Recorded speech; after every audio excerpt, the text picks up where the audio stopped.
अतीक अहमद और अशरफ हत्याकांड मामले में सुप्रीम कोर्ट ने यूपी सरकार को कड़ी फटकार लगाई है। अतीक अहमद और अशरफ की बहन आयशा नूरी की याचिका पर सुनवाई करते हुए सुप्रीम कोर्ट ने यूपी सरकार के ढीले ढाले रवैये से नाराज होकर पूछा कि अब तक जांच में क्या हुआ और मुकदमा कहां तक पहुंचा। सुप्रीम कोर्ट ने यूपी सरकार से पूछा कि अतीक के 2 नाबालिग बेटों को न्यायिक हिरासत में क्यों रखा गया है। अगर वो किसी अपराध में शामिल नहीं है तो उन्हें रिश्तेदारों को क्यों नहीं सौंपा जा सकता।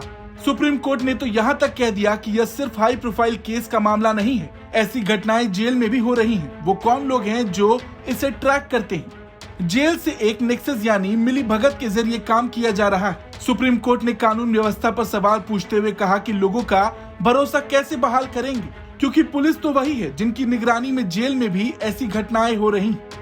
सुप्रीम कोर्ट ने यूपी सरकार को मामले को टालने की मांग पर फटकार लगाई। सुप्रीम कोर्ट ने तो यहाँ तक पूछ दिया कि क्या एनकाउंटर के केसों की मॉनिटरिंग के लिए मैकेनिज्म क्या है, उन केसों की मॉनिटरिंग कैसे होती है। वहीं अतीक की बहन आयशा नूरी के वकील ने कोर्ट में कहा कि अतीक अशरफ मामले में जांच आयोग का गठन किया है और उसके बेटे असद के मामले में भी एक अलग जांच आयोग का गठन किया गया है। लेकिन दोनों घटनाओं में अब तक क्या कुछ निकल कर आया है उसके बारे में किसी को कुछ पता नहीं।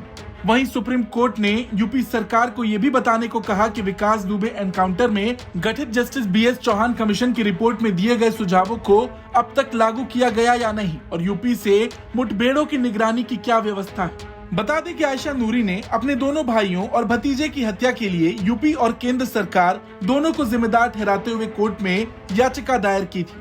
आयशा का आरोप है कि सरकार के इशारे पर ये हत्याएं हुई। इस मामले में पुलिस अधिकारियों को यूपी सरकार का पूरा सहयोग मिला। आयशा ने भाइयों की हत्या के लिए जिम्मेदार पुलिस अधिकारियों के खिलाफ केस दर्ज करने की मांग की। साथ ही STF के मुखिया अमिताभ यश को भी पक्षकार बनाया है।